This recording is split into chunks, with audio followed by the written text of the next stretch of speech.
There are a lot of people who want to be gardeners, who want to be like elementary school teachers, but it just doesn't make economic sense.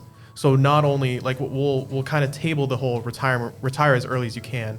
Maybe I'll shift it to be able to do whatever you want and have a comfortable living. So if you want to be a gardener, if you want to be a librarian, like that's a fulfilling job, but you don't get paid anything right now. And that's unfortunate because we obviously need those kinds of workers. But if I were to die tomorrow, thank you, Peyton, what would be said on my gravestone is not, brilliant university student with a 3.4, 3.6, whatever GPA, who coached this and did that and nothing. No, it's going to say, beloved son. I just have to imagine that, and I'm not even a huge fan of traditional schooling, that the more you incorporate AI, the less socially aware students will be, for lack of a better word. But to that point, I don't know the answer to that. I think generally the making friends and having a good social environment is important, but I think it's secondary. Mm-hmm. I think the goal of education, especially in the younger years, is to inculcate two things: knowledge of the world and knowledge of basic morality. And my fear is AI is even more potent than that, and we're probably even going to be further behind because AI is accelerating even more rapidly than the internet. Right. Hello, everybody. Welcome back to the Discourse Debrief. I am Peyton. I'm Logan. And I'm AJ. A guest with us today. Abby is unfortunately not with us. We don't know where she is. I'm kidding. It's just that today we're going to be doing a very special kind of episode, kind of changing things up a little bit. But before we get into that, we have an upcoming event that will be happening a few days after this episode comes out. It's going to be our the Future of Creativity event on, October 27th. Correct. At 7 p.m. At Espresso Art on University. And fun panel event, cool vibe at a coffee shop if you want to get some drinks. And it'll be a great discussion that we'll have uploaded on our channels or whatever. And that'll be really fun. Please show up. But that is not what we're talking about today. Today is going to be a little bit of a different kind of episode than what we've done in the past. It's going to be a kind of debate-esque, discussion-esque thing. We have two people here who know each other pretty well but have kind of different ideologies. And we're going to talk about today specifically to what extent should the government regulate emergent technologies. And they'll have different positions. It's going to be pretty kind of loose and free-flowing, but overall we're just kind of reinforcing that mantra of Discourse Series and having a civil discourse about a very important topic. And I guess we'll just kind of start to kind of set the stage for the audience. Maybe we'll start with you, AJ. Just kind of brief overview of like your ideology on like the role of government, where you tend to align, that kind of thing. Sure. Well, to begin, I'm deeply Catholic in my faith. I tend to align to conservative ideas more than anything else. And as a general rule of thumb, I am not one of these right-wingers that believes that the free hand of the market is to be worshipped. The free market is an important tool towards human flourishing, but it is not the end-all be-all. The role of government is to constrain the free market, I believe, as little as is reasonably possible to ensure both the flourishing of society, but also the flourishing of our ability to produce and innovate. Sure, and we'll give you the opportunity to further expand on that. But Logan, what about you? Yeah, I guess obviously we are opposing ideologies. I grew up in Montana, so I had those conservative roots all around me. My parents are reasonably conservative, maybe center right. I don't honestly know.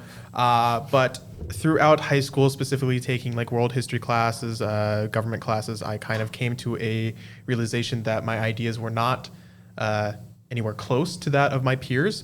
And that just kind of led me down sort of a rabbit hole of, left-wing creators, politicians, of course. And I realized that they had some kind of appeal to me, at least. And that has kind of led me to this point. As far as like the role of government, I don't necessarily disagree with the free market. I'm not socialist per se. But I think the government as an institution, its primary responsibility is to broadly protect its citizens. From an economical standpoint, I suppose prevent or promote workers' rights, promote, what's the administration that does workplace safety? OSHA. Yes, stuff like that. Okay, so I think broadly, just to summarize, probably government should have as little influence on the likes of the economy, products that companies bring out, such that there's more freedom, maneuverability, and opportunity. And then you might be more on the side of maybe respecting that, but also recognizing or believing at least that there's a place where the government inserting itself could be better for the people as opposed to that freedom that AJ's talking about. Better and necessary. And necessary. Yes. That's a pretty fair representation, yeah. Yeah. Okay. Well, do you guys have any thoughts immediately jumping to your mind of what you want to talk about, or maybe ask the other person just to kind of maybe ground out how you two differ a little more firmly? I'll let either of you start. Yeah, I'll take first stab. I guess outside of your faith, kind of what else led you down the path that you are at right now? Well, I got very interested in philosophy coming towards my later years in high school, got very into world history, as you did, but I took a bit of a different approach to it. I found my ideas aligning more with the pre-Enlightenment philosophers. You look at theologians such as St. Thomas Aquinas, who even in his not specifically religious-oriented work, espouses ideas of the role of government and of the role of, in his time, monarchy very predominantly. Going back further, Plato and Aristotle play a large role in my idea of what is good, what is virtuous, what is true. I tend to see that philosophers like Nietzsche and the more modern forms of philosophy have something that I find lacking. So, And then I guess, can you just explain more for the audience, because maybe we are slightly familiar, Sure. I'm not going to assume that, why specifically those philosophers have that kind of influence on you? well, I think that part of it is the importance of tradition. I grew up Mexican American, and while my parents were always impressed upon me the value of being an American and loving my country and loving my nation, they also impressed upon me the importance of loving my heritage and my traditions and the values that come with that. So kind of extending from that naturally into the importance of tradition philosophically and historically and theologically guided me towards more conservative principles. Yeah, that makes sense. And a lot of that is, you mentioned family, a lot of that has a lot to do as well. Okay. Yeah, they never specifically impressed their political beliefs on me. Sure. My dad, while conservative, was always very, very diligent in not impressing his beliefs upon me, but instead letting me find them myself and asking me, hey, what do you think? Think for yourselves. Don't just repeat what I say. For sure. And then just for the sake of clarity, and then we'll give you the opportunity to kind of do the same thing. We understand, at least, as much as we can in the few minutes we've talked, like how you've come to like more conservative values, but could you just give some like more like, I don't know, like examples, I guess? You had mentioned like free economy with limited government intervention. Are there other kinds of examples of like policies or like governmental actions that you would agree with? Sure. I think that first and foremost, the role of government is, I am not a libertarian. I don't think that the role of government is to be as small as possible and to eliminate itself from your life entirely, right? The role of government generally has to be to promote some sort of morals, because if you stand in the middle of the road, you're going to get hit by a truck, right? The government cannot be apolitical by necessity. It is a government of the polity. In terms of more specific policies, as you were asking, generally those that would encourage the promotion of the family, those that would encourage the promotion and education of children in a proper sense. I believe that does include, to some extent, whenever possible, a moral education to children, not just math and science and the alphabet. That's generally where I tend to go, towards family, towards children, towards protecting individuals and making sure that they flourish as much as possible without stepping in and taking control of their lives. Yeah, and this is like sort of cliche, but I think it's definitely true. We broadly want the same outcome. It's just how we get there is where what separates, I guess, anyone from on a political ideology standpoint. And then really quick, last interjection before I let you two go at it. Just if you could do something similar to what AJ just did, kind of give some more like specific, maybe political or just general philosophies that you agree with, and then other examples of policies that you'd agree with. So kind of going along the educational and like family structure, I think the best way to move towards an outcome that would be something like that would be social programs, not necessarily throwing money at things, but some kind of program that probably includes a funding. And then just like creating sort of an incentive structure to actually be well educated, to have a traditional family structure, stuff like that. Okay. And then just like general political philosophies that you agree with. Like he had mentioned he has like Aristotle, Plato, that kind of thing. I guess I don't necessarily ground myself in that kind of thing. Mm-hmm. I suppose I'm more just kind of care about the results, if that makes sense. I guess I don't have that level of backing to myself. Sure. Would you say it's more so just like kind of experiential? I'd say that. Okay, perfect. Well, I'll stop interjecting. I feel like we've laid a pretty decent groundwork of where you two stand, at least generally.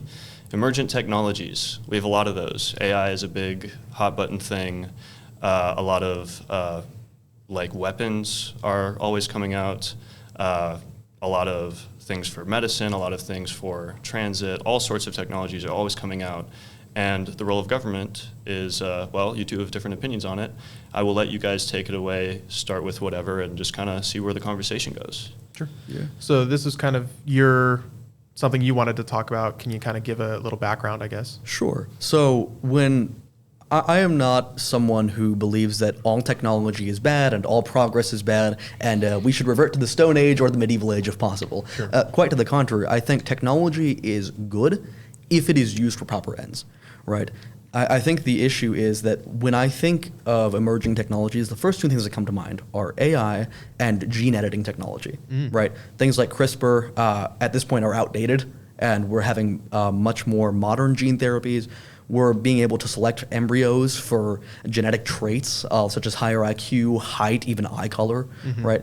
And my concern is, well, how are we going to guide these technologies, if at all, towards a place where they are helpful to humanity and not a downgrade? Sure. Right?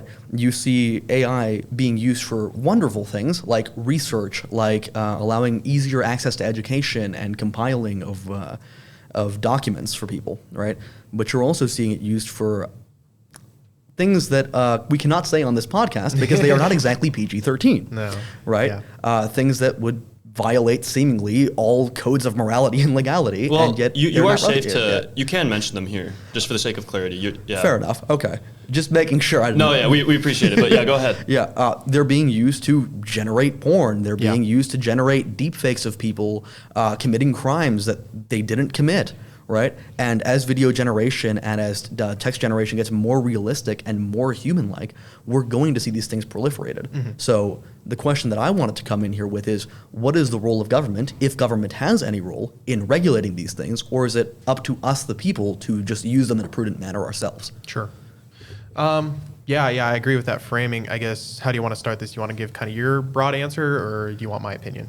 I think I can give my answer. It's a fairly short one. As I've already mentioned, I think government is meant to guide with as little influence as possible. But I think we also have to recognize that government with technology is largely behind the times, right? Frankly, we have a bunch of octogenarians and decennarians in Congress who grew up before the days of AOL, right? Jesus. It's odd to think about, but these are people that don't, I believe, understand the very real danger that we are sensing. You see this even with the internet. Basic things that I would argue are basic, such as making sure that children aren't watching violent porn on the internet. Regulations are just starting up for that. Yeah. It's been how many decades since internet porn was a thing that existed, right? And my fear is AI is even more potent than that, and we're probably even going to be further behind because AI is accelerating even more rapidly than the internet. Right. Yeah, no, I agree. I mean, and you can apply government is old. You can apply that to a lot of things, not just technology. True. I guess the way I see it is like, should the government, or what role should the government play in restricting it? I mean, you mentioned maybe it's the people's responsibility. I don't, yes, on a personal level, but that's obviously not something that you can sort of enforce or regulate on an institutional level. And furthermore, it kind of speaks to the question, does the government influence the people, or do the people influence the government? It's kind of a back and forth cycle. No one really knows. Chicken and the egg. Chicken and the egg, yes. So I guess the way I think of it is the government is sort of our only option to actually regulate emerging technologies. And because AI in particular is such this monster of a technology that as you pointed out, that old people and even some current generations just don't know enough about. These regulations need to be probably stricter. It can't just be easygoing, with social media as an example. It should probably be more intensive because AI is just massive, Yeah, to say the least. I would tend to agree that government is the only way that we can regulate this, that it shouldn't actually be left up to the people. I think what we're disagreeing on, maybe, is the extent to which it should be regulated. So I'd like to ask you a question. Would you be more in favor of regulations broadly on AI as an entire entity or on specific sections of AI? I guess, can you give details on how they're different? Sure. Say for regulations on the whole of AI, for example, and I'm kind of throwing things off the cuff here, people under a certain age would not be permitted to use any AI products. Versus for specifics, people below a certain age can't use image generation, but they can use certain blocked off features of AI, such as generation of text Sure. documents and et cetera.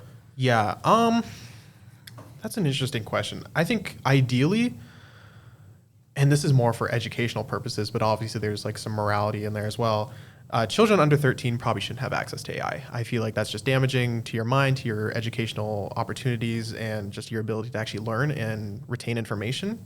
As far as like specific accesses, like generating images, I mean, I don't even think that's something you could regulate, because we talked about with on our AI episode that you can kind of create your own engine just based off a backbone that already exists. So I feel like that would be harder to regulate, which leads me to think that a broader regulation would be necessary, if not just better in general. That's fair. I think that is where we disagree then. I think that we should put narrower regulations on specific portions of AI rather than the whole. You're seeing examples, though I don't have the specific article here with me, of students in AI-generated classrooms, right? Yeah. Entirely AI education, and their scores are at the top of their state, right? Much better, frankly, than any standard public or private or even charter education can provide these children purely through the use of AI. And these are kids who are 5, 6, 7 years old. So I don't think that it's going to be prudent to put blanket regulations on the entire industry unless we either make very specific and broad carve-outs, or we just regulate certain bands. Well, okay, then I'll ask you this, and this can be a good segue. Education in general, is it just for good grades, a degree, and et cetera? Like you mentioned, these AI classrooms are giving good statistics of performance, but I would make the argument that going to school is more than just learning and getting a good grade. It's, making friends and all that fun stuff. So what do you value more in that sense of like the goal of education? I think generally the making friends and having a good social environment is important, but I think it's secondary. I think the goal of education, especially in the younger years, is to inculcate two things: knowledge of the world and knowledge of basic morality. Now, I'm not saying that we should indoctrinate children into a particular belief system, Right. but I think we should give children a sense of, well, this is what history has taught us, and this is what certain viewpoints give, appropriate to age level, of course, but also to teach arithmetic and science and the like. I think that if you're looking for social inculcation, you probably should seek that outside of school in a primary method. Things like sports, things like after-school activities, things like that, if they're accessible to you. I don't know if I'd agree with that, because I mean, obviously it's different depending on where you live, but when I was going to school, it was like 8 hours a day. You go home, maybe you have homework until like 5, and then you eat dinner, go to bed. So I guess in my mind, and especially when in your younger years, maybe when you're a teenager, you have more time because you're able to stay up later. When you're younger, you don't really have the time to socialize outside of school. Like recess was like the best thing ever. And that also led to physical activity. So when you talk about these AI classrooms and how on a performative level they're doing really well, I think we are shorthanding the students by not allowing them to, I guess, experience a quote unquote traditional classroom, and and I also don't think that they should be mutually exclusive. You say like what I'm arguing for is like secondary. You can have both parts of those things, and like they can perform well. I mean, like I was a pretty good student, and I also had recess. So I don't think we need AI classrooms to boost our students, I guess is the broad Sure. claim. I think, judging from your later comments, we're both kind of seeing the road to compromise here, which is, what if we were to integrate both, right? Yeah. What if we were to have predominantly AI-led classrooms, obviously with a teacher there to supervise behavior and answer questions that the AI just can't answer, right? Because I think human beings are still an instrumental process to education, especially the moral inculcation of children. Mm-hmm. But what if we were to have these AI-led classrooms, but still physical classrooms where you interact with peers, where Yeah. you have recess, where you still have the traditional schedule? I'd be curious to see how that would result, because in my mind, I think it would work even better than the actual AI classrooms. Yeah. Because you're not only combining the efficiency of AI with the efficiency of learning and collaborating with peers, but you're also having, like what you said, the importance of social relations, right? Because as a child, you need to learn to share, right? Sharing Yeah. is caring, right? I'm pretty sure we all heard that, right? You need to learn the importance of basic perseverance, you know? Yeah. Get what you get, don't throw a fit. The type of golden thing. rule. Exactly, yeah. Right? You need to learn these basic things. So And would I guess agree. from that point, I'd even take it a step further, specifically with technology. It's sort of in my mind, a risk reward. So like obviously technology and AI are really efficient in the learning spheres, but I have to imagine, and I guess you have the more health background, so you might know more about this, that the psychological impacts of not even just AI, but just like having a computer in front of you at all times during the day, I have to assume that's not very good. So going back to, how we perceive regulations, an age limit on maybe even just in the classrooms, if we get to a point where AI is regularly integrated into technology, maybe once you hit high school, like, okay, AI in classrooms is acceptable. But until that point, maybe not. I don't know what that would specifically look like, but that's how I perceive it. Yeah. Sorry, just to kind of interject a little bit.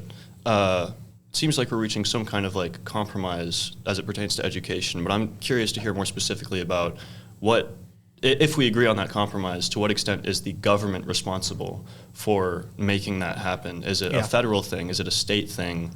Is it a parent opt-in thing? What is the role of government for AI in education in that regard? Yeah, I think I tend to align with the general idea of federalism, the idea that the federal government should set broad, overarching, but limited regulation, and that the further down you go down the chain, from cities, or rather from federal government to states, to cities, to counties, et cetera, that the regulation should become more strict as the local government is better able to adapt to the needs of its population. Yeah. Right?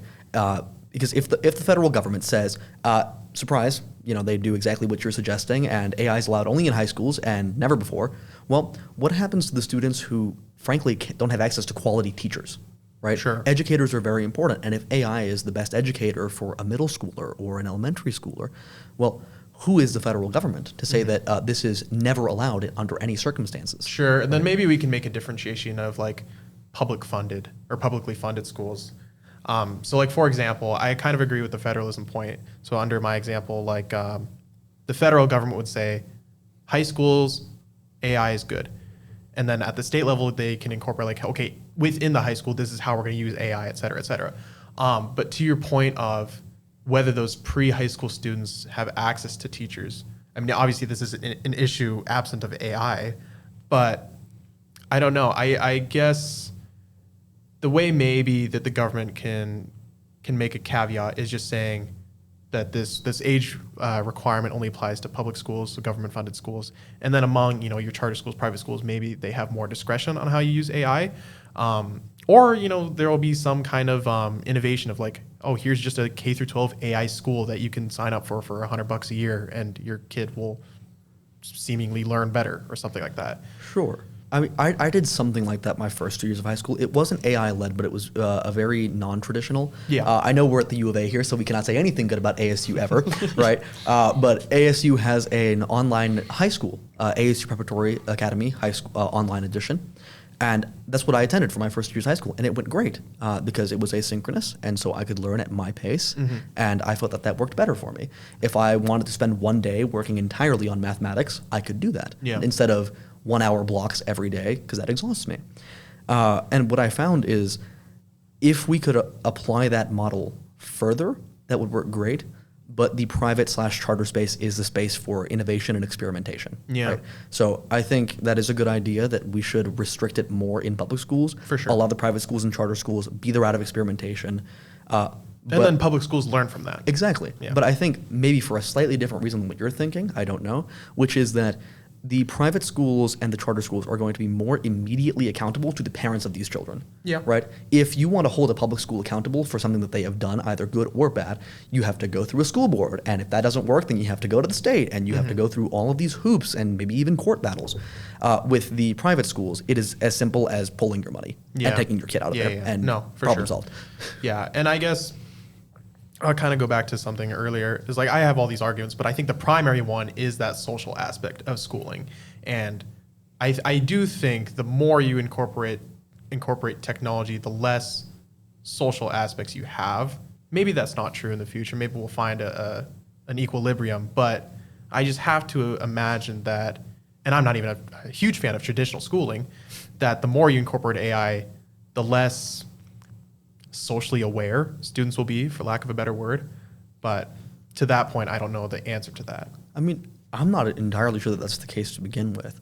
I think in moderation, AI could even help more socially awkward students by basically giving them exposure therapy to something that is almost human and lets them experiment with certain things, but it's not quite human, right? So there's a potential downside to that as well. Yeah. And I guess I would disagree with the idea that these students would know enough about AI to use it in a way that would help them, let alone the teachers that might be supervising them. Because, well, and another point, if we go along with that, that would require massive amounts of training, and Yes. economically, that's not necessarily feasible. It could be later down the road, but I don't know if it will be. Yeah, it could be if we align the budget in certain ways and pull certain financial tricks. But yeah, you're right. The practicality issue of all this is really going to hamper any efforts of AI having mass integration formally into classrooms, because let's face it, it's already integrated informally. Okay, every kid and their mother now uses ChatGPT for just about everything. And I think that's the issue that I have. Yeah. Especially with age. Yeah, I would agree. I think part of education is teaching you how to think. Yes. Right. I would think it's also teaching you what to think to some extent on the education in the home. Yeah. But school education is teaching you, how to think. And when your how to think is to pull out this little portal to hell that we all have in our pockets and ask, hey, ChatGPT, what should I think about this? Yeah. That is not going to be conducive to your flourishing. No. And again, you need to develop the maturity first. So like we talked about how broadly we got through our education without AI even coming into the play. I think I was like 2023? Yeah. So I was a junior when ChatGPT came out. I don't even think I ever used it in high school. But regardless, that's not the case for upcoming generations. They don't have that, mental development and maturity to say like, hey, I probably shouldn't be asking AI, let alone just the internet, like what my opinion should be, because that's like the easy way out. And students have a tendency to do that, myself included.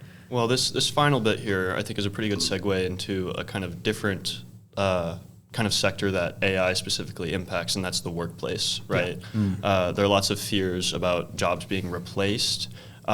We know, same as everybody's pulling out GPT, we know that they're writing emails with it, doing their job with AI, even while they're getting paid to do it. And this idea of AI in the workplace, I feel like, is another really important part of to what extent is it the government's role to maybe regulate, if at all, how AI is utilized in companies. And I don't know if you all will have too strong of an opinion on that, whether or not they're legally allowed to replace workers with AI, whether or not, I don't know. I guess I'll just let you guys kind of take it into the workplace route. I guess I have a scenario that could get us going. I think the bottom/working class will suffer the most from AI integration into any jobs. So given that it's probably inevitable that AI will be more and more involved in the workplace, I think it would be smart if the government, state, federal, whatever, were to create some kind of incentive, whether that's like a tax break or something, I don't really know, to create these re-education programs so those working class people can actually do more complex jobs. So we talked about this with Abby's dad. A machine would replace like a car manufacturer's job. So the company funded his education to actually fix the machine whenever it broke down. So I think if we had some kind of system along those lines where there was an incentive created by the government for companies to further educate their workers that maybe lose their jobs to AI, that would be the best case scenario. And that's a good way for government to be involved. I think I agree with your solution, but I disagree with your premise. I think that machines largely are replacing blue-collar jobs, or at least making them easier to the point that they're much easier to replace. I think AI is likely going to go after the white-collar jobs, right? You saw as recently as last year the ChatGPT being able to score an 80% on the MCAT, right? You saw it being able to ace the LSAT, Yeah. right? You saw it going after a lot of these high-collar coding, medical, law, kind of big brain jobs, right? I agree. However, I think the further you move up in like skill or technical experience, you when incorporating AI, you start running into ethical issues and trust issues. It's like, okay, sure, ChatGPT can like pass the bar exam, but do I really want it being my lawyer? I don't think so. And again, there's ethical issues with that as well. Meanwhile, ChatGPT can like on a dime do any like sort of rudimentary task that a lot of workers are still doing, even though machines are ever more present. I still think that the working class will be impacted the most, despite the fact that ChatGPT can do way more complex things. I think the way that I would envision it is, as you guys know, my favorite shape, the bell curve, right? Because I reference it in every debate, with the idea being that probably you're going to see the blue-collar workers and the really high, like you said, high ethics professions impacted the least by AI specifically. Rising technology is a different story altogether, I think. But by AI specifically, LLMs, ChatGPT, et cetera. Yeah. But you're going to see that kind of middle portion. You're going to see middle managers, you're going to see accountants, you're going to see the kind of 9-to-5 office grind, Yeah. Email job, as it's colloquially called. You're going to see that fairly wiped out. And I think that you had a good idea when it comes to training program incentives. But I think another way of maybe going about it is having incentives towards retaining actual human employees. Yes. Right? Yeah. Now, how far I would be comfortable going into that from the government side, I'm not sure. Well, just real quick, to visualize the bell curve, as an example, you have like janitor, accountant, lawyer. Basically, yes. Okay, go ahead. Yeah. With the... Sorry, I lost my train of thought there for my a bad. second. No, you're all good. Oh my goodness. How I? comfortable you would be with the government Yes. impacting? Thank you. My brain just threw a blank like a whiteboard. Happens. But with how comfortable I'd be with the government actually delving deeply into incentivizing certain things, because at least on the level of taxes, when you incentivize something, you necessarily disincentivize something else. So what is the trade-off between having a human worker who may be less productive, perhaps marginally, perhaps massively less productive, but is still a human worker, which we value the ability of a human being to work and to find purpose and meaning in his life through work, right? Christianity teaches that, man was made to work, right? Sure. Adam's first job was work right after being created. Yeah. Versus the reams of productivity and economic boosts and GDP spike that we're going to see if we just replace all of these kind of middle people with AI and everything soars to the roof. Yeah, I guess my question would be return on investment. So like the economic growth that we get from replacing these lower end workers, will they see the benefits come back to them because the economy is much better? And pair that with, if we go with my solution of the government funding some kind of re-education program. Like, I agree that protecting workers is probably the most important thing from an economic sense that the government can do. Maybe not the most, but anyways, high up there. But I don't know. I think if we acknowledge the reality that AI will continue to replace, or not even just AI, technology in general, will continue to replace workers en masse, we need to come up with some kind of solution. Well, and even from a CEO standpoint, you don't really care about your workers. You care about your bottom line. So it just makes more sense for you to replace workers if you are able to. Right. In which case, again, the government should create some kind of incentive for them to find a better path for their workers. You do. And the reason I brought up that trade-off is to see how much we agreed on that, and we agree quite a lot. The economy exists, in my opinion, to serve us. We do not exist to serve the economy. Right. We are not ticking units of GDP with the number that we produce as society stamped on our foreheads and constantly ticking up. Right? That's absurd. No, GDP exists to serve us, Yeah. right? Economic productivity exists to serve us, right? The idea that if we just replace everybody with AI and everybody is now destitute and impoverished, but certain companies are now making billions and billions of dollars of more profit, why? Yeah. Where is the point, right? Is the point just to see the fancy number go up? Because if so, I think we've lost the plot. Yeah. No, I agree. But I mean, again, then I just don't know at what point or to what extent, like, companies would be like willing to go along with that. You know what I mean? Like, how willing are they to sacrifice their bottom line to make sure that human workers still exist? Sure, and also I think a separate question more related to foreign policy is how much can the government step in before we see basically the equivalent of deindustrialization that we saw following the early 2000s and late 1900s, right? Where we regulated a lot in order to try to ensure worker safety, ensure the rights of people to, in certain sectors, be able to unionize, to in other sectors be able to, not fear losing a hand and becoming destitute for the rest of their lives, right? And instead of the companies kind of biting the bullet, they all moved to China and Mexico. Yeah. Right? They just did. So how far can government step in on a prudential level before we see that mass exodus of business to countries that are, shall we say, more morally flexible? Sure. Yeah, I mean, I don't know. I mean, outsourcing definitely happens because, for one, those countries don't have as much workers' rights. They don't have a minimum wage, for example. However, I mean, I guess in a sort of utopian vision, and as I said, I'm not necessarily a socialist, but this is treading lightly on that topic. If we were to get to a point where, well, I guess let me back up. I think that the goal for a human should be to work as less as you can for as much money and or fulfillment as you can possibly get. Your goal should be to retire as young as possible and live comfortably for the rest of your life. So to the extent that technology and maybe the government can help with that, I think that would be a good thing. But man, like outsourcing and just the morality of that is like a wrench in the whole thing. And I guess bottom line is I don't know. Fair enough. I think another example of, I agree with your conclusion, but I disagree with your premise. I don't think actually that you should try to retire as young as possible and live comfortably. I think the purpose of your life is to work and to contribute. An example I often bring up is that if I were to die tomorrow, let it not be so, right?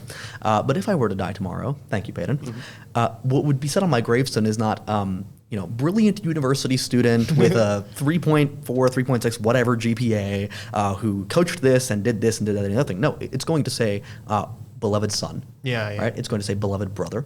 Right? It's going to talk at the final moments of my existence on this earth about the role and contribution that I had to society, the people that loved me and who I loved. Right? So I think it's more important, rather than valuing your own comfort and your own fulfillment, to value the comfort that you can bring to others, right? I have always said I hope to be a doctor, and I hope to work until my body and my mind can no longer support me.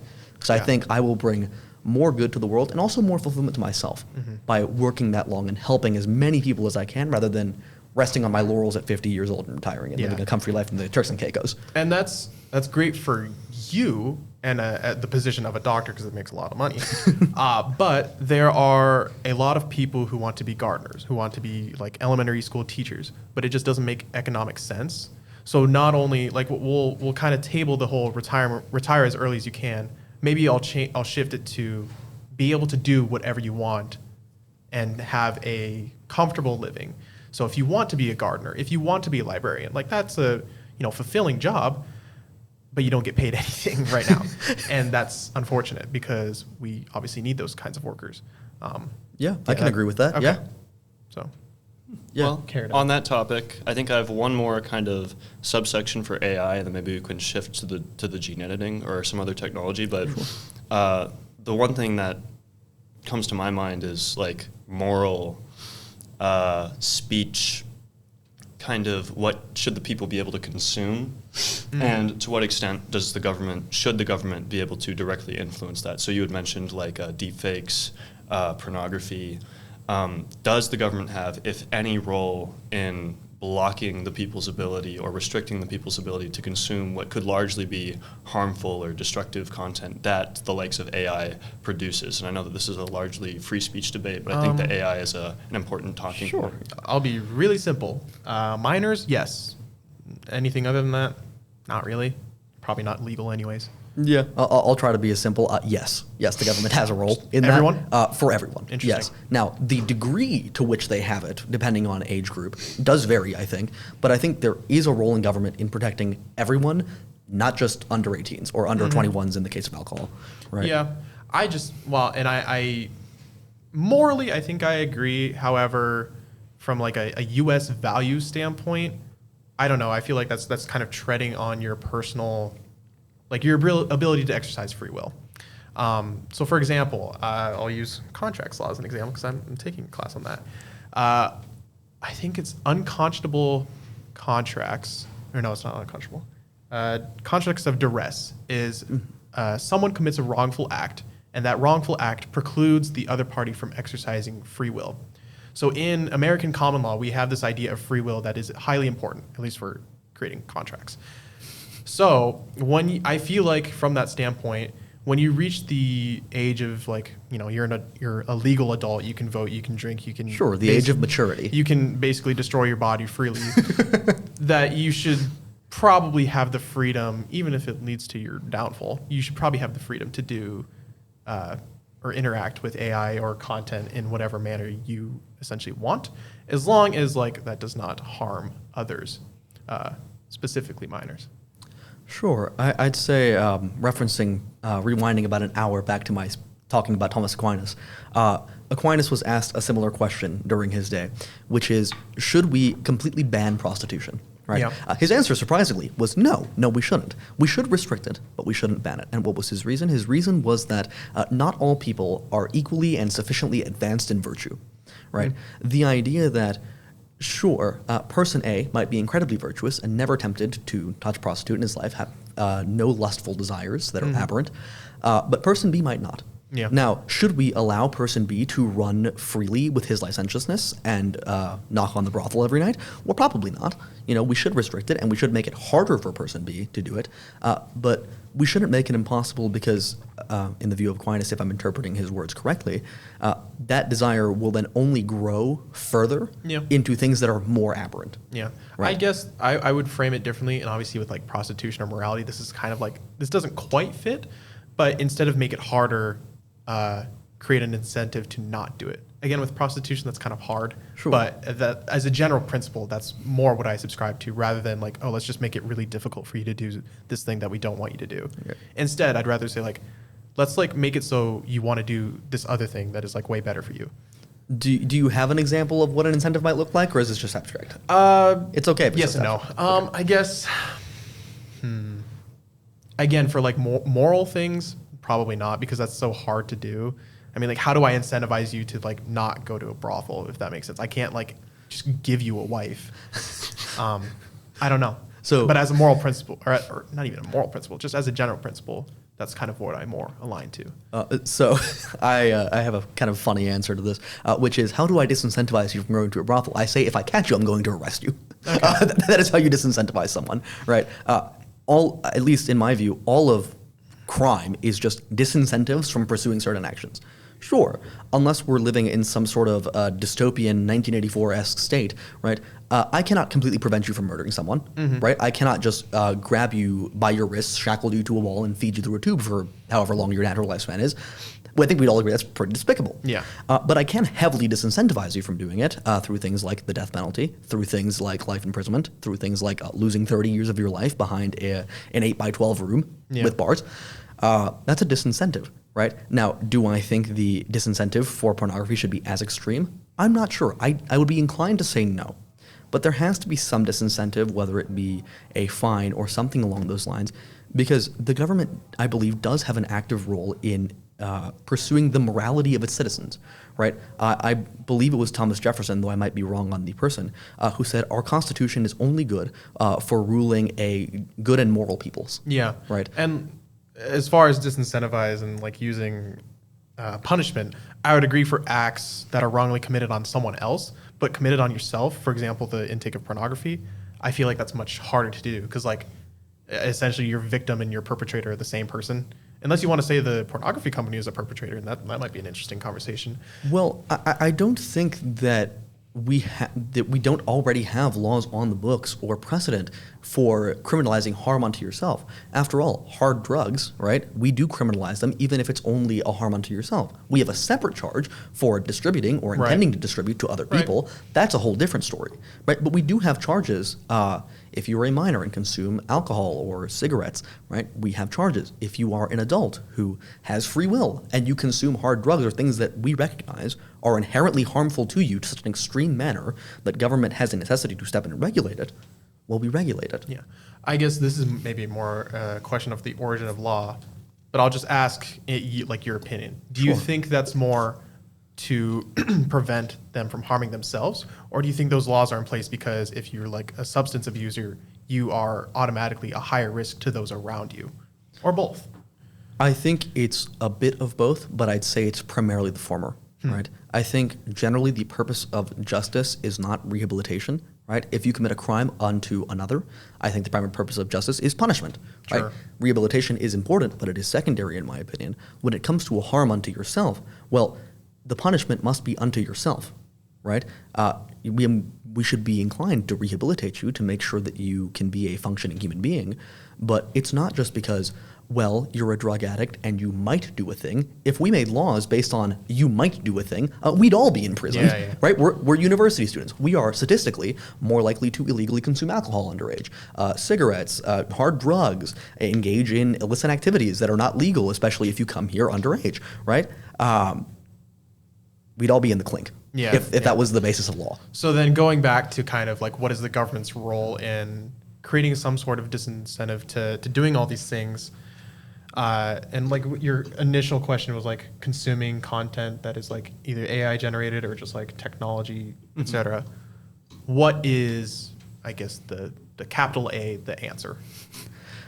I think it is the government's role to provide the necessary disincentives to supplement the natural disincentives that exist, right? I think most of us would agree that watching pornography is generally a shameful act, right? There's a reason that we close the blinds and lock the door, and we don't want anybody seeing us doing the deed, right? Because we recognize it's generally a shameful act. That in itself is a disincentive. We recognize that if our family members and community members found out that we were engaged in such a vice, that they would be ashamed of us, and that itself is a natural disincentive. But we also have to have a more disincentive, because if those disincentives were enough, no crime would ever be committed. Right, yeah. Can I ask a follow-up question really quick? Sure. I think I would grant that the government should have some kind of influence disincentive mechanism, but and I think I already know your answer, would it be more towards the individual, or would it be towards, say, the AI companies who allow this kind of content to exist to begin with, or social media that doesn't, restrict it in its algorithm? Where would you fall on that? Largely the producer. I think the primary and harshest consequences have to be the producers that allow this content to be made. I think it's analogous in my mind to drugs, right? Of course, we are going to punish, whether in a harsh or light way, the individual who is consuming these things based on their circumstances, right? We are not going to punish a 40-year-old man the same way that we're going to punish a 12-year-old child, right? We just aren't, because we have an instinctive sense that's wrong, because the 12-year-old does not have a fully developed will, right? However, the idea that we should just let these companies who allow the production of this scot-free, I think, is ridiculous and it's aberrant. Because if you don't cut it off at the source, you're going to keep having it. However, if you disincentivize these companies from allowing this material to be proliferated, to be created in the first place, you're going to see two things. One, you're going to see them have a very real cost-benefit rate discussion, right? Is it worth it for us to try to really skirt the edges of the law and really try to get this material out to people versus the consequences that we're going to face, whether it be fines, whether it be jail time for the heads of companies who allow this, whether it be any other consequence that we might think appropriate, right? And you're also going to see that culture is downstream of politics to some extent. If we crack down on these companies that are allowing this content to be proliferated and created, you are going to see people say, wait a minute, if the democratically elected government of the United States says this is so awful that we have to crack down on companies extremely harshly, maybe we should take a second glance at this morally. Yeah. Maybe we should reevaluate our priors, right? You saw this with climate change very famously, right? Climate change, it was no big deal. The hundreds of thousands of tons of CO2 and sludge being pumped into our rivers, that was no biggie. And then the EPA came in.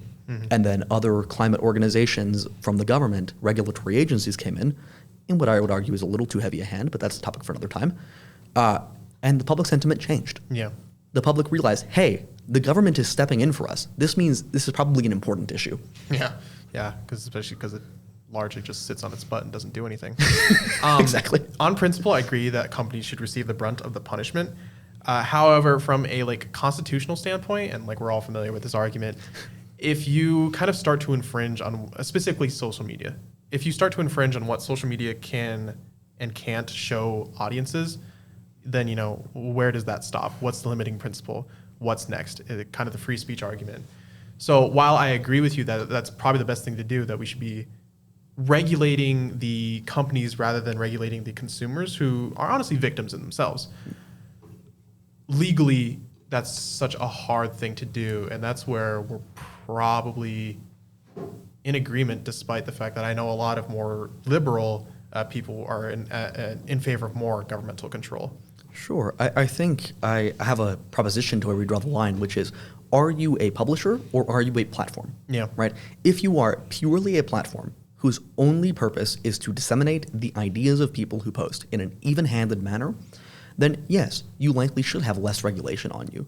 However, if you are a publisher, if you are a producer, if you are, say, OpenAI, if you are Sora, if you are Claude, if you are Grok, if you are these kind of companies that are producing this material to begin with, probably you should have heavier regulations on you. And it's going to be easier to put those regulations on you than if you're just disseminating the content freely and you have no hand in what goes on your platform. Sure. Yes, but then I think the free speech caution is still there. It's okay, some people think that creating pornography is art, or people that draw it, for example, they think that's art. However, you may probably disagree with that. But strongly. Again, it leads to a problem of okay, if we do this, what's next? And it's a tired argument. Because I've made it so many times on other topics, but I think there is some validity to it, and this is really interesting. We've reached a point where now I think the government should have less of a role in it than you do, which is not what I was expecting. But I guess it just goes to show how complex issues can be. And just that there's no clear answer. Sure. And it's 99% of the time. And it's not cut and dry across political God, ideologies either. My goodness, right? Because when it comes to the free market, right, you might be in favor of more regulation. When it comes to morality, which I'm a little more heavily invested in than I am the free market, I might think it's the role of government to put in more regulation, right? The idea that every conservative is a worshiper of the free market and of the smallest government possible, where government should be the president, Congress members, the Supreme Court, and our military, that's it, right? No.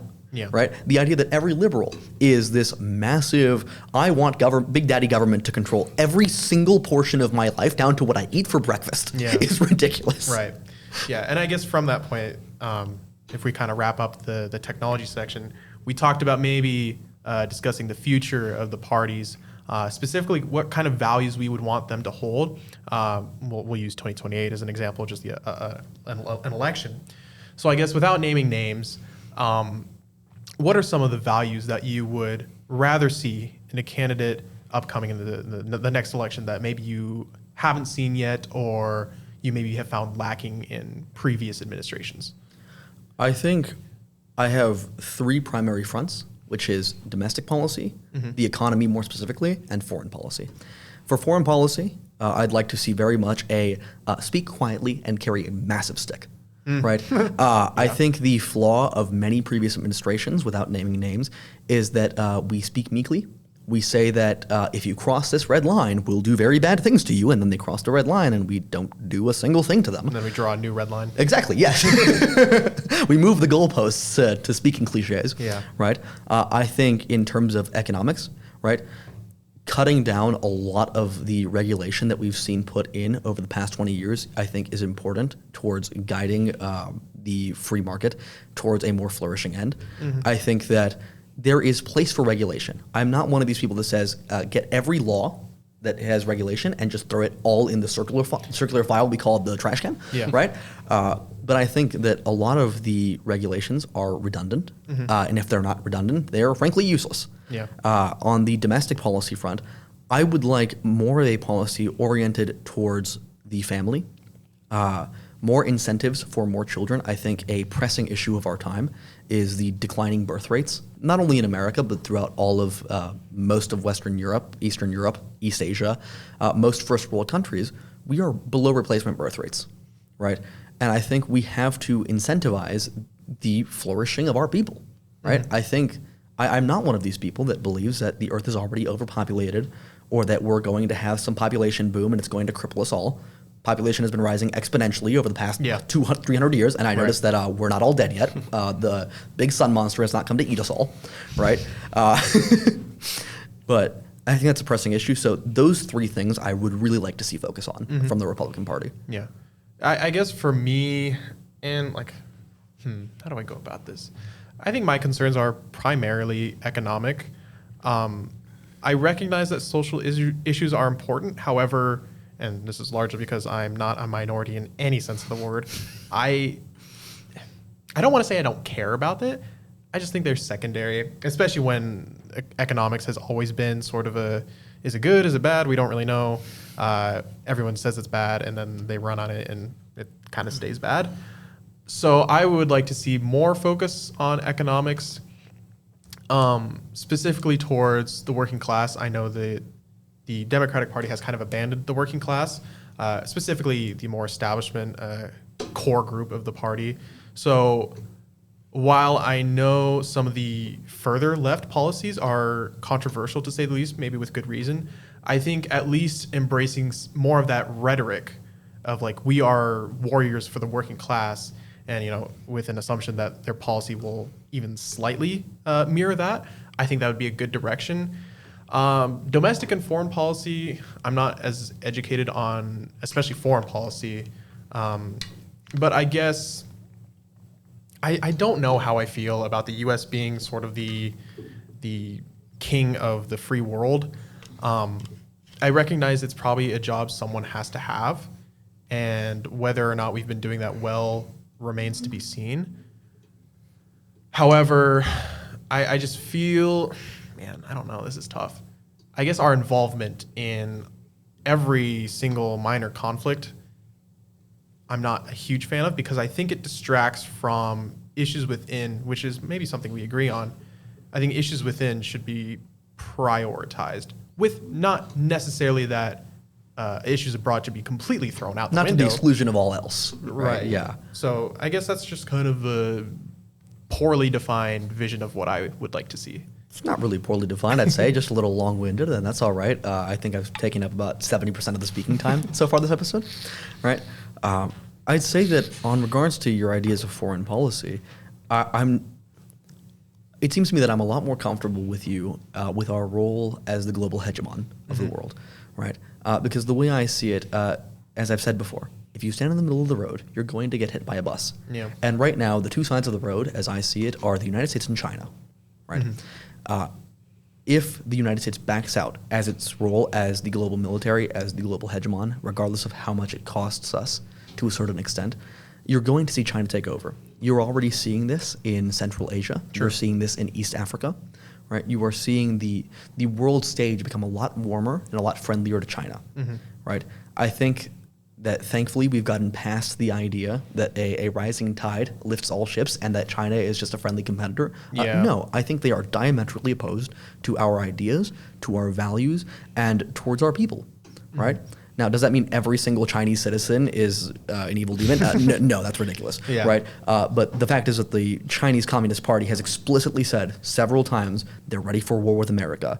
They're ready to go to battle. Yeah. They are ready to conquer the Western world with their ideas. And that's not good for us. Right. And as a clarifying point, like I obviously don't disagree with like us aiding Ukraine. Israel-Palestine is a little tougher. I don't know enough about that anyways. That's fair. But I guess, and maybe I'll even walk back what I think. I guess the way I'll put it is, say we have domestic issues and foreign issues. I think 60-70% of our government resources, government attention, political campaigning should be domestic, 30% foreign in like a perfect world. Because again, I think the more we focus on abroad, the less we actually realize some of the issues that we are having within, let alone creating solutions to those problems. And I'm not a fan of that. So. Yeah, that's fair. I tend to agree. Maybe we could squabble about the exact number ratio, but it's whatever. Yeah. Right. I think we could generally agree that, yes, we should focus more on domestic policy fronts. Right. There are a lot of voices within the kind of chauvinist right and within the less globalist inclined left where actually we should just abandon the rest of the world, right? Yeah. Kind of close off everything about us, our economy, our borders, everything. Focus on America for 30 years and see how it happens. Let me tell you how that happens. The United States is screwed royally, right? I was about to use a no-no word. The United States would get overrun because China or Russia or India or another global power would take over naturally the power gap left by the United States, right? Yeah. However, I think also the idea by those who are more war hawks on the right or who are more globalist on the left that we should do everything in our power to influence every single event on the world stage and every single world leader, from the president of Russia and the president of China to the so-called president of a backwater tribe in the middle of nowhere, right? That's also ridiculous because we have limited resources, right? We are a global superpower. However, we are not gods. Right. And every dollar that you spend out there is a dollar not spent in here. Yeah. And I think we can agree that it's unfortunate that it's even necessary that we pay attention to the global superpowers, or that there are superpowers in the first place. But yeah, nonetheless, very interesting stuff. Well, I think on that point, this has been an insanely good conversation. I didn't have to interject hardly at all. But I guess I'll just give you two the opportunity to kind of do like a closing statement. The future of technology, should the government regulate it? And I guess how you feel about the near future. And maybe since I opened with you, we'll start with you. Okay, I'm going to give a really nebulous answer that you. Amen. It's a nebulous world we live in. Bottom line is, all of these issues are very, very complex, and despite the fact that we are ideologically opposites, to say the least, that does not mean that the solutions to these problems are one or the other. Obviously, like we've literally walked past each other on how we think the government should fix our problems. So I guess treat the issues, especially in a political sense, not as like, oh, either we do this or we do that, but more of like, okay, I see where you're coming from. I think that's actually a great way to go about it. But for this other issue, maybe my way is a little bit better, or maybe there's a third way we haven't even considered yet, and let's talk about that. And then just a side note about what we were just talking about, the future of the parties. We get so caught up in elections of like, oh, I want the worst Republican to run so that the Democrats win in a landslide. I don't think that should be the mindset. I want the strongest Republican possible to run for office, so we have like a hyper competitive election, not just of like voter turnout, but also of like ideas and merit. So don't live your life by elections. And then just working class. Yay. For closing, I'd like to, before I get into any of the issues, compliment both of us for our ability to find compromise on the issues. This has been wonderful. It's incredible. Yeah, everybody take your praises. Thank you to Peyton for being a wonderful moderator. Happy to sit and watch. You stepped in exactly when you were needed, and I appreciate that a lot. As to the issues, I think the future of technology is bright if we don't let it go down a dark path. I think that there is a high risk that we might lose our way with the rapid emergence of technology. But I think that it's possible for us to come out the other side with incredible technological progress and innovation. On the issues of the parties, don't live your life according to politics. It is not the be-all and end-all. So hard to do, though, man. Oh, my God. Like, absolutely. Politics is an important part of the process. But maybe instead of turning on CNN or Fox News and screaming at the TV, go hug your loved ones. Go tell your friends that you care about them. spend time in the real world, as the kids I care say. about you. Please touch some grass, right? Because at the end of this day, as I was saying earlier, even if I go campaign for a Republican and even if I win national office, my gravestone is not going to say head of insert persons to your political campaign. Yeah. It's going to say brother, it's going to say son, and hopefully one day it will say husband and father. We're all human beings. Exactly. Care more about that than you do about the talking heads on the TV. Please and thank you. And I think that's a brilliant way to end this conversation. 10 out of 10. It's been an honor. I'm really happy with how this turned out. It gives me a lot of hope, and hopefully the viewers as well.